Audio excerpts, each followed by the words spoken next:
владельцу Гусейнову Рустему.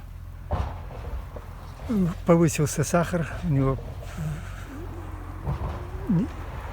него состояние здоровья и инфаркт у него был. Ну, здоровье не важно. Повысился сахар,